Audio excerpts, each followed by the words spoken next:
எனது அருமை தமிழ் சொந்தங்கள் அனைவருக்கும் என்னுடைய மனம் மார்ந்த தீபாவளி நல்வாழ்த்துக்களை தெரிவித்துக் கொள்கிறேன். ஒரு ஃபங்க்ஷன் வந்தாலே அது தீபாவளியாக இருக்கட்டும், கிறிஸ்மஸாக இருக்கட்டும், ரம்ஜான், எந்த ஒரு பண்டிகையாக இருந்தாலும் 3 விஷயம் ரொம்ப முக்கியம்.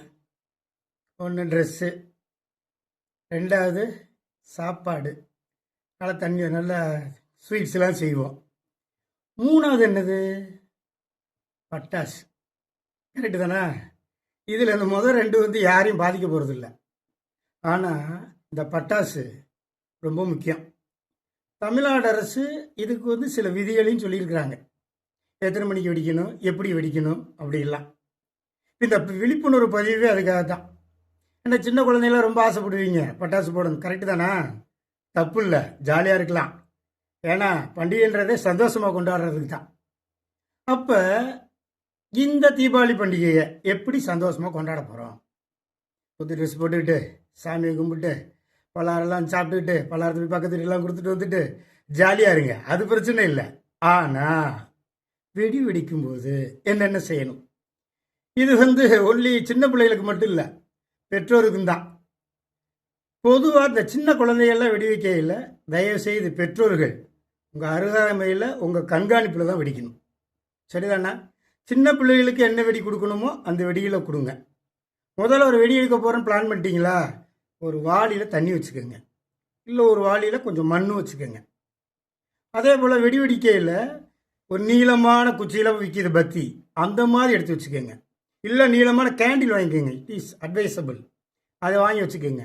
உங்கள் ப்ரெசன்ஸில் குழந்தைகளை வெடிக்க வச்சு நீங்கள் என்ன செய்யுங்க, சந்தோஷமாக கொண்டாடுங்க. சிலர் செய்வாங்க, என் வீட்டில் அவ்வளோ வெடி இருக்குது, என் வீட்டில் இவ்வளோ வெடி இருக்குன்னு காமிக்கிறதா பக்கத்தில் எல்லாத்தையும் குமிச்சு வச்சுட்டு பக்கத்தில் கேண்டில் கொடுத்து வச்சுட்டு அதிலே பற்றி வச்சுக்கிட்டு இருப்பீங்க. அப்படி செஞ்சிடாதீங்க.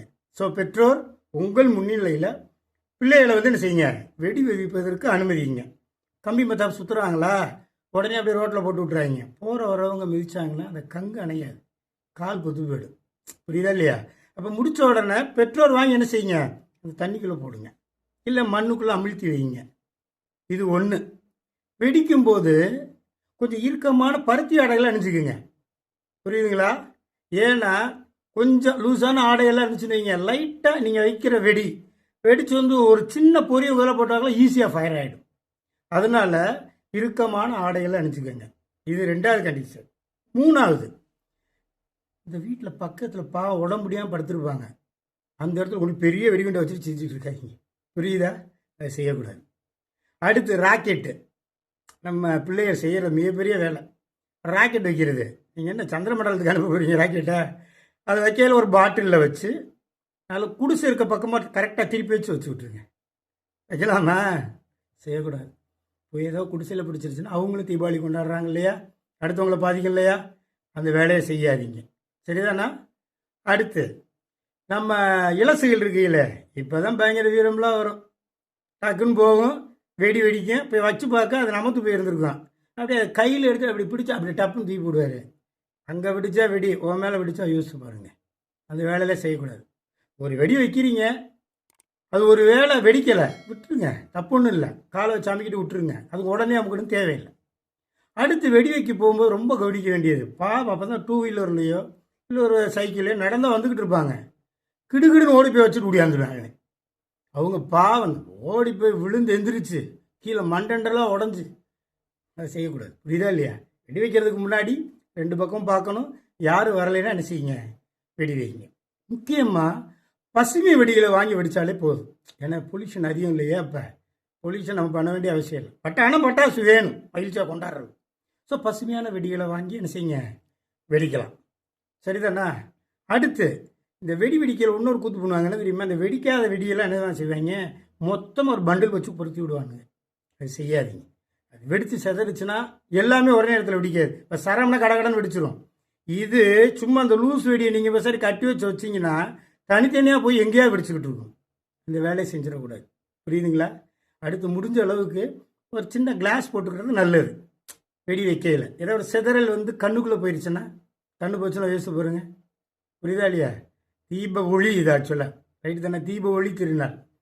அதனால் கண்ணு ரொம்ப முக்கியம். அதனால் ஒரு கிளாஸ் போட்டுக்கலாம், தவறு ஒன்றும் இல்லை. சரி, இப்படிலாம் வெடிக்கிறோமே, இதுக்கப்புறம் இந்த தீபாவளி முடிஞ்சிருச்சா, இல்லை எந்த பண்டிகையாவது இதோட முடியுமானா இல்லை. நம்மளை மாதிரி குழந்தைகள் நிறைய பேர் இருப்பாங்க இல்லையா, முதியோர்கள் இருப்பாங்க இல்லையா, ஆதரவற்றோருக்கு நீங்கள் செஞ்சுருக்கிற உங்களுடைய பலகாரங்களை எடுத்து கொண்டு போய் அவங்களோட உட்காந்து கொண்டாடுங்க. அது மகிழ்ச்சியான தீபாவளி. புரியுதுங்களா? அதோடு மட்டும் இல்லை, உதாரணத்துக்கு எடுத்துக்கணும்னா, தீபாவளிக்கு நம்ம மட்டும் சாப்பிடுவோம், அப்படி தானே? நம்ம மட்டும் சாப்பிட்டா போதுமா? அடுத்தவங்களுக்கு சாப்பிடணும் தானே? அப்போ பெற்றோர்கள் என்ன செய்யுங்க, அந்த உதவக்கூடிய மனப்பான்மையை பிள்ளைகளுக்கு கொஞ்சம் இப்பயே கற்றுக் கொடுங்க. நீங்களே அழைச்சிட்டு போகலாம், ஒரு ஆர்ஃபனேஜுக்கு போகலாம், ஒரு முதியோர் இல்லத்துக்கு போகலாம், போய் அவங்களுக்கு கொடுத்து அவங்களையும் சந்தோஷப்படுத்துங்க. அதோட தாண்டி நெருக்கமான இடங்கள், கூட்டமான இடங்களில் தயவுசெய்து வெடிப்பதை தவிர்த்திருங்க. தமிழ்நாடு அரசு என்ன தெரியுமா சொல்லியிருக்கு, வெடி வெடிக்கிறதுக்கு காலையில் 6 to 7, அதே போல் மாலை 7 to 8 தான், அதுக்கு மேலே வெடிக்க வேண்டாம். சரிங்களா? இந்த ரூல்ஸை ஃபாலோ பண்ணுங்க. இதை விட தாண்டி தீபாவளிக்கு எல்லோரும் ட்ரெஸ் எடுத்துக்கிட்டு இருப்பீங்க, எடுத்து முடிச்சிருப்பீங்க. பெரிய பெரிய கடையிலலாம் எடுத்து வரையில வெளியே ரோட்டோர கடைகள் அதிகமாக இருக்கும். அவங்கள்ட்ட கொஞ்சம் ட்ரெஸ் வாங்குங்க. அவங்கள்ட்ட போய் பேரம் பேசிகிட்டு இருக்காங்க. ஏன்னா அவங்களுக்கும் குழந்தைகள் உண்டு, அவங்களும் தீபாவளி கொண்டாடணும் இல்லையா? ஸோ அவங்கள்ட்ட என்ன செய்யுங்க, கொஞ்சம் ட்ரெஸ் வாங்கினீங்கன்னா அவங்களும் சந்தோஷப்படுவாங்க. சரிங்களா? ஆக தீபாவளி பண்டிகை மிக சிறப்பாக கொண்டாடுங்கள், பாதுகாப்பாக கொண்டாடுங்க. அதுதான் ரொம்ப ரொம்ப முக்கியம். ஏன்னா இப்போ ஒன்றும் இல்லை, நம்ம சேஃபாக வெடிக்கிறோம்பா, ஒரு வேளை நடக்கக்கூடாது, நடக்குதுன்னு வச்சுக்கிடுவோம், டக்குன்னு ஃபயர் ஆகிடுது, நம்ம ட்ரெஸ்ஸில் பட்டு ஒன்றும் செய்ய வேண்டாம். டக்குன்னு ஒரு துணியில் ஈரத்தை பூற்றி அப்படியே என்ன செய்யலாம், சுற்றிடலாம். இல்லை வெடிச்சு ஏதோ ஒரு கங்கு போட்டு கொப்பளை வருது, உடச்சி விட்றாங்க. இல்லை ஒரு தீப்பொறி பட்டுருது, நல்லா தண்ணி ரன்னிங் வாட்டர் மட்டும் விடுங்க. சரிங்களா? இல்லை நமக்கு தெரியும் பக்கத்துலேயே ஏதோ ஒரு ஃபயர் ஆக்சிடென்ட் ஆயிடுது, உடனே நீங்கள் வாளியில் எடுத்துக்கொண்டு போய் தண்ணி ஊற்றிட்டு இருக்கிறதுக்கெல்லாம் தேவையில்லாத வேலை அது. இம்மீடியட்டாக என்ன பண்ணுங்க, பக்கத்தில் இருக்கிற ஃபயர் ஸ்டேஷனுக்கு ஃபோன் பண்ணிடுங்க. சார் எனக்கு அந்த நம்பர்லாம் தெரியல, 108க்கு ஃபோன் பண்ணி அந்த மெசேஜை கன்வே பண்ணிடுங்க. சரிங்களா?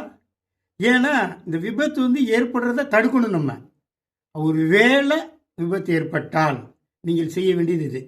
அதுவும் இந்த கழுத்துக்கு மேலே ஏதாவது பாதிப்புனா நீங்களே டாக்டர் ஆகி வைத்தியமாக பார்த்துட்டு இருக்கக்கூடாது. உடனே என்ன செய்யணும், ஹாஸ்பிட்டல் போய் அதுக்குரிய ட்ரீட்மெண்ட்டை எடுக்கணும். ஆனால் எல்லாம் இல்லை, இறைவனை வேண்டுவோம், இல்லை நல்லபடியாக நடக்கும். ஏன்னா நம்ம பாதுகாப்பாக வெடிக்கையில் என்ன நடக்க போகுது? ஓகேயா? கொண்டாடலாமா? அதோடு பிறரை மகிழ்வித்து நீங்களும் மகிழுங்கள். நன்றி, வணக்கம்.